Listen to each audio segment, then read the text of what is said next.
අද වීඩියෝ එකෙන් කතා කරන්න යන්නේ මෙන්න මේ Samsung Galaxy S10 5G එක ගැන.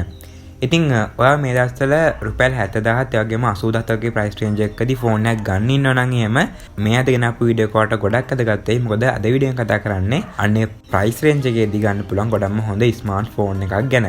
ඉතින් ඔයා මේ ෆෝන් එක ගන්න ඉන්නව නම් එහෙම ඔයාටත් මේ වීඩියෝ ගොඩක් අදගත්තයි. ඉතින් මේ ෆෝන් එක සම්බන්ධයෙන් කතා කරන්න තියෙන හැමදේම අද අපි මේ වීඩියෝ එකෙන් ගොඩක් සරලව කතා කරනවා. ඉතින් එහෙනම් වීඩියෝත් එක්ක දිගටම එකතුලා ඉන්න.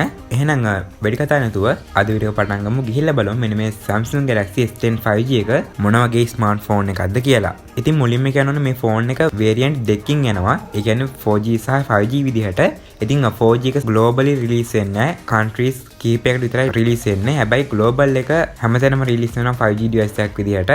ඉතින් 5G device එක තමයි අපේ ලංකාවේ තියෙන්නේ ග්ලෝබල් මාකට් එකේ ආපු විදිහට. ඉතින් 4G එක ඉන්නේ රටවල් කිහිපයකට විතරයි. ඉතින් 4G එක සහ 5G එක අතර ලොකු වෙනස්කම් නැහැ. චුට්ටක් ස්පෙસિෆිකේෂන් වෙනස් වෙනවා. ඉතින් මෙන්න මේ Samsung Galaxy S10 5G එක Samsung ලගේ 2019 අවුරුද්දේ ආපු flagship එක කියන්න පුළුවන්. ඒ වගේම විශේෂයෙන්ම කියන්න ඕනේ මේ ෆෝන් එකට අපිට දාන්න පුළුවන් වෙන්නේ එක SIM එකක් විතරයි. මොකද මේ ෆෝන් import කරන්නේ කොරියන් වලින්. ඒ හින්දා අපිට මේ ෆෝන් එකක් ගත්තොත් එහෙම මේ ෆෝන් එකට දාන්න සිද්ධ වෙන්නේ එක SIM එකක් විතරයි. ඉතින් අපි මුලින්ම මෙන්න මේ ෆෝන් එකේ තියෙන බොඩි එක සහ ඩිසයින් එක සම්බන්ධයෙන් කතා කරලා හිටියොත් එහෙම මේ ෆෝන් එකේ සාමාන්‍යයෙන් ගොඩක්ම ලස්සන ඩිසයින් එකක් තියෙනවා. ඒ වගේම ඔයාලට පේනවා ඇති බැලුව බැලමටම flagship look එක මේ ස්මාර්ට් ෆෝන් එකේ තියෙනවා. කොහොමද මේක flagship ස්මාර්ට් ෆෝන් එකක් හින්දා. ඉතින් ඇත්තටම Samsung ලගේ මම කැමතිම ඩිසයින් එකක් තමයි මේ ෆෝන් එකේ තියෙන්නේ. ඉතින් හරහාට කැමරා වම්පයක් තාවුවාම වෙනස්ම විදිහේ ඩිසයින් එකක් කියන්න පුළුවන්. ඉතින් ඇත්තටම මම දැක්ක ලස්සනම ඩිසයින් එකක් තියෙන ස්මාර්ට් ෆෝන් එකක් තමයි මෙන්න මේ Samsung Galaxy S10 5G කියන්නේ. ඉතින් මේ ෆෝන් එකේ තියෙන ප්‍රොටෙක්ෂන් සම්බන්ධයෙන් කතා කරද්දී මේ ෆෝන් එකේ ඩිස්ප්ලේ එක සහ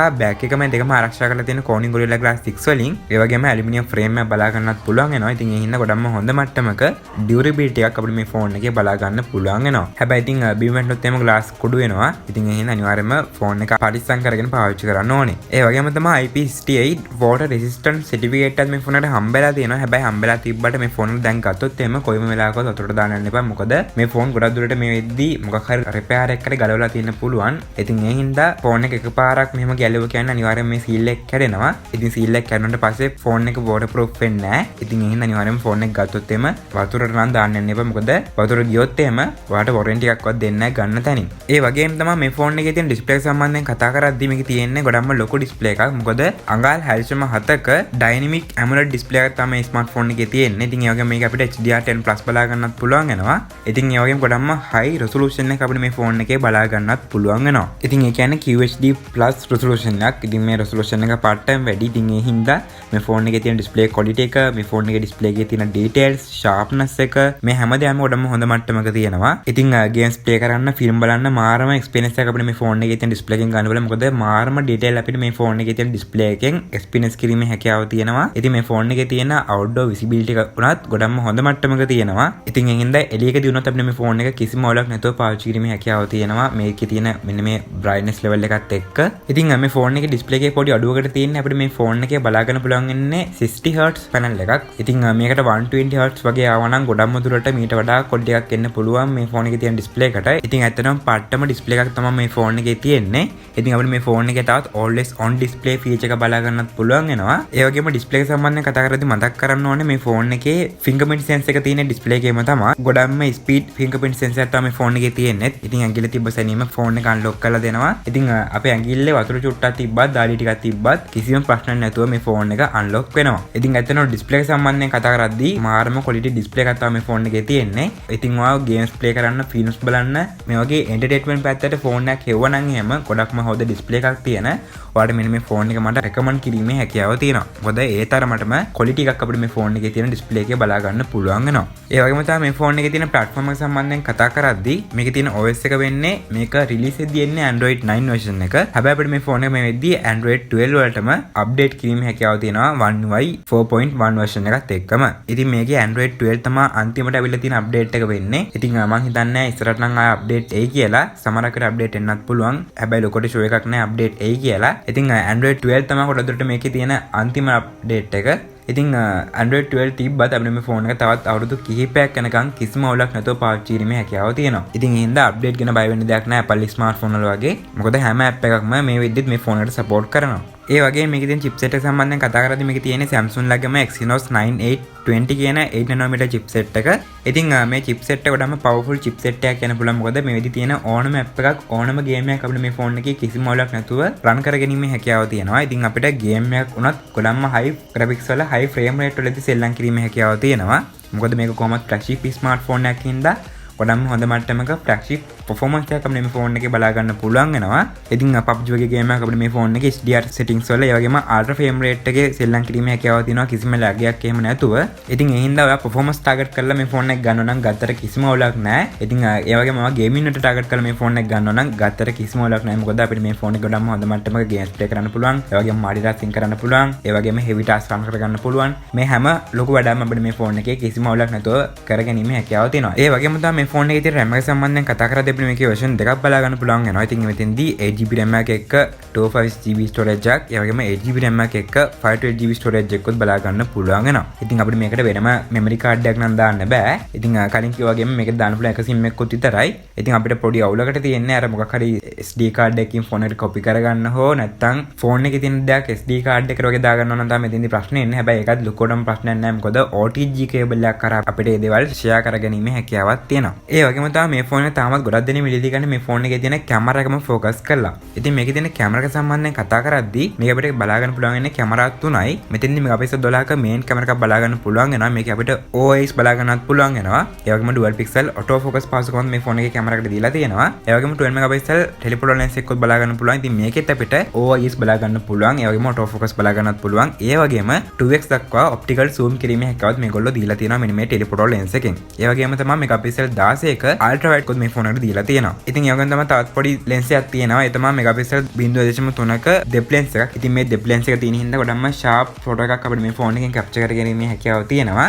ඉතින් මේ phone එක ගොඩක්ම හොඳයි ultra wide photos වලට. මොකද ගොඩක්ම හොඳ ultra wide photos අපිට මේ phone එකෙන් capture කරගැනීමේ හැකියාව තියෙනවා. ඉතින් S21 ultra එකටත් වඩා ගොඩක්ම හොඳ මට්ටමක ultra wide photos අපිට මේ phone එකෙන් capture කරගැනීමේ හැකියාව තියෙනවා. මොකද ගොඩක්ම ලොකු පරාසයක් අපිට මේ phone එකෙන් capture කරගන්න පුළුවන් ultra wide photo එකක් විදිහට. ඒ වගේම තමයි මේකේ තියෙන portrait photos පවා එහෙම මාරම ගතිය. මොකද අර වෙනම depth lens එකක් දීලා තියෙන හින්දා ගොඩක්ම හොඳ මට්ටමක portrait photo එකක් පවා අපිට මේ phone එකෙන් capture කරගැනීමේ හැකියාව තියෙනවා. ඉතින් මේ phone එකෙන් ගන්න photos වල contrast, ඒ වගේම dynamic range එක, colors මේ දේවල් ඇත්තටම සෑහෙන්න හොඳයි. ඒ වගේම ගොඩක්ම හොඳ මට්ටමක details තුනත් අපිට මේ phone එකේ ගන්න photos වලින් බලා ගන්න පුළුවන් වෙනවා. ඉතින් ගොඩක්ම sharp images අපිට මේ phone එකෙන් capture කරගැනීමේ හැකියාව තියෙනවා මෙන්න මේ camera setup එක හින්දා. ඉතින් iPhone 11 ඒ වගේම 12 13 මේ වගේ phone වලින් ගන්න photos වලට ගොඩක්ම කරට කර යන photos අපිට මේ phone එකෙන් capture කරගැනීමේ හැකියාව තියෙනවා. ඉතින් overall ඇත්තටම ගොඩක්ම හොඳ මට්ටමක කැමරා එකක් තමයි මේ phone එකේ තියෙන්නේ. ඉතින් ඔයා මේ price එකට කැමරා එක focus කරනවා නම් එහෙම වට මේ phone එක ගත්තට කිසිම හොලක් වෙන්නේ නැහැ. ඉතින් වීඩියෝ පැත්ත ගැන කතා කරද්දී මේ phone එක ගොඩක්ම හොඳ මට්ටමක වීඩියෝ stable ගතියක් තියෙනවා. ඉතින් අපි OIS on කරේ නැතත් stable ගතියක් අපිට මේ phone එකේ තියෙන වීඩියෝස් වලින් බලා ගන්න පුළුවන් වෙනවා. ඉතින් ඒ හින්දා OIS දාපුවම ගොඩක්ම හොඳ මට්ටමක stable වීඩියෝ එකක් අපිට මේ phone එකෙන් record කරගැනීමේ හැකියාව තියෙනවා. ඉතින් ඔයා වීඩියෝ පැත්තට බර කෙනෙක් නම් මේ phone එක ගත්තට කිසිම අවුලක් වෙන්නේ නැහැ. ඔයා වීඩියෝස් වලට target කරලා ගන්නවා නම් එහෙම. ඉතින් overall photos වලට videos වලට ගොඩක්ම හොඳ මට්ටමක වැඩක් ගන්න පුළුවන් අපිට මේ phone එකේ තියෙන මෙන්න මේ camera setup එකෙන්. ඉතින් අපිට මේ phone එකෙන් 4K video එකක් 60 fps දක්වා record කිරීමේ හැකියාව තියෙනවා. stereo sounds එක්ක. ඒත් එක්ක මේ phone එකේ තියෙන selfie camera එක සම්බන්ධයෙන් කතා කරද්දී මේක අපිට බලා ගන්න පුළුවන් වෙන්නේ megapixel 10ක camera එකක්. ඉතින් මේ camera එකෙන් අපිට 4K video එකක් 30 සහ 60 fps වලින් record කිරීමේ හැකියාවත් මේගොල්ලෝ දීලා තියෙනවා. ඉතින් ඒ වගේම ඔයාලට පේනවා මේ phone එකේ notch එක තියෙන්නේ i.net වෙන්න.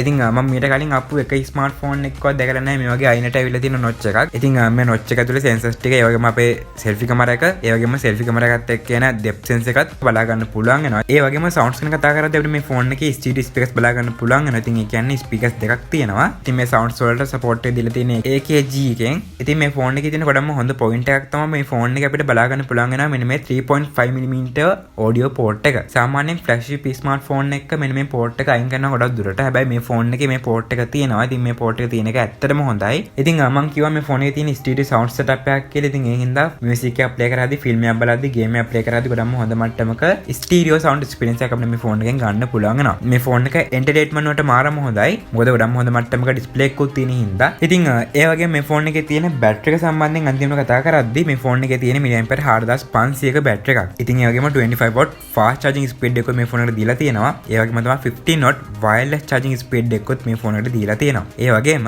4.5 watt reverse wireless charging speed එකකුත් මේ ෆෝන් එකට දීලා තියෙනවා. ඉතින් ඒ හින්දා මේකෙන් අපිට තවත් device එකක් charge කරගැනීමේ හැකියාව තියෙනවා wireless විදිහට. ඉතින් මේ ෆෝන් එකේ තියෙන මෙන්න මේ wired charging speed එකත් එක්ක අපිට මේ ෆෝන් එක පැයක් තුලදී සාමාන්‍යයෙන් full charge කරගැනීමේ හැකියාව තියෙනවා. ඉතින් සාමාන්‍යයෙන් මම මේ ෆෝන් එක normally use කරනවා නම් එහෙම දවසට එකපාරක් charge කරගත්තත් ඇති. ඉතින් ඔයා ටිකක් heavy use කරොත් එහෙම දවසට දෙපාරක් වගේ charge කරගන්න සිද්ධ වෙයි. ඉතින් කොහොම නමුත් මේ ෆෝන් එක පාවිච්චි කරන විදිහ තමයි ෆෝන් එකේ තියෙන බැටරි එක බහලා යන්නේ. ඉතින් overall බලද්දී එක charge එකකින් අපිට මේ ෆෝන් එක පාවිච්චි කිරීමේ හැකියාව තියෙනවා ගොඩක් වෙලා යන එක.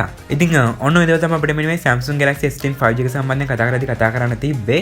ඉතින් කලින් කිව්වා වගේම රුපියල් 70000ත් ඒ වගේම 80000ත් වගේ price range එකකදී අපිට මේ ෆෝන් එක ගන්න පුළුවන් වෙනවා. ඉතින් ගොඩක් දුරට 80000ක් වෙන්නේත් නැහැ 78කට වගේ අපිට මේ ෆෝන් එක ගන්න පුළුවන්. ඉතින් ඒ වගේම සමහරක් වෙලාව මේ විදිහට මේ ෆෝන් එක use කරන ගමන් ඉන්න කෙනෙක් වෙන්නත් පුළුවන්. ඒ වගේම use කරපු කෙනෙක් වෙන්නත් පුළුවන්. ඉතින් මේ ෆෝන් එක සම්බන්ධයෙන් ඔයාලට තියෙන user experience එක මොන වගේද කියලා කියන අමතක කරන්න එපා. මොකද ඒක මේ ෆෝන් එක ගන්න ඉන්න කෙනෙක් ගොඩක් වැදගත් වෙන්න පුළුවන්. ඒ වගේම ඔයාලට මේ ෆෝන් එක සම්බන්ධයෙන් මොකක් හරි දෙයක් දැනගන්න තියෙනවා නම් ප්‍රශ්නයක් තියෙනවා නම් එහෙම ඒ දේවල් මගෙන් අහන්න පල්ලෙන් කමෙන්ට් එකක් දාලා මම අනිවාර්යයෙන්ම reply කරන්නම්. ඉතින් මේ price range එකේදී තවත් ගන්න අඩුවට ගන්න බලන්න අපිට Pixel 5 එක. ඉතින් Pixel 5 එකත් එක්ක බලද්දි මේ ෆෝන් එක ඇත්තටම හොඳයි. ඉතින් Pixel 5 එක සම්බන්ධයෙන් මම වීඩියෝ එකක් කලින් කරලා තියෙනවා. ඔයාලට ඕන නම් ගිහලා බැලීමේ හැකියාවක් තියෙනවා. මම description එකේ link එක දාලා තියන්නම්. ඉතින් Samsung Galaxy S10 5G එක ගන්න ඉන්න වගේ අලුත් ඉන්නවා නම් එහෙම යටත් දැනගන්න අනිවාර්යයෙන්ම මේ වීඩියෝ එක share කරන්න. ඒ වගේම අපේ channel එකේ වීඩියෝ බලන්නේ පළවෙනි පාඩම් එහෙම අපේ channel එක කතා කරන්නේ මේ වගේම smartphone වලට සම්බන්ධ වෙච්ච වීඩියෝස්. ඒ කියන්නේ මේ වගේ Android smartphone ගැන, Apple smartphone ගැන, අලුතෙන් release වෙන smartphone ගැන, ඒ වගේම ලංකාවේදී අඩුවට ගන්න පුළුවන් smartphone ගැන, smartphone accessories ගැන මේ වගේ ස්මාර්ට්ෆෝන් වලට සම්බන්ධ වෙච්ච හැම වීඩියෝ එකක්ම ඔයාලට අපේ channel එකෙන් නැරඹීමේ හැකියාව තියෙනවා. ඉතින් ඔයා ස්මාර්ට්ෆෝන් සම්බන්ධයෙන් ඉන්ටරෙස්ටිං කෙනෙක් නම් ඒ වගේම අපේ channel එකෙන් දාන වීඩියෝස් වල වැදගත් කියලා හිතෙනවා නම් එහෙම අනිවාර්යයෙන්ම channel එක subscribe කරලා support එකක් දෙන්න අමතක කරන්න එපා. ඉතින් අපේ channel එකට ගියොත් එහෙම මම මේ වගේ කලින් කර වීඩියෝස් වලට ගොඩක් බැලීමේ හැකියාව තියෙනවා. ඉතින් මේ වීඩියෝස් උත් බලන්න කියලා මතක් කරනවා. ඉතින් අන්න ඒ දේවල් මතක් කරා වගේම එහෙනම් අපි මේ වගේ තවත් වීඩියෝ එකකින් ඉක්මනටම හම්බෙමු. එතකන් ඔයාලට සුබ දවසක්.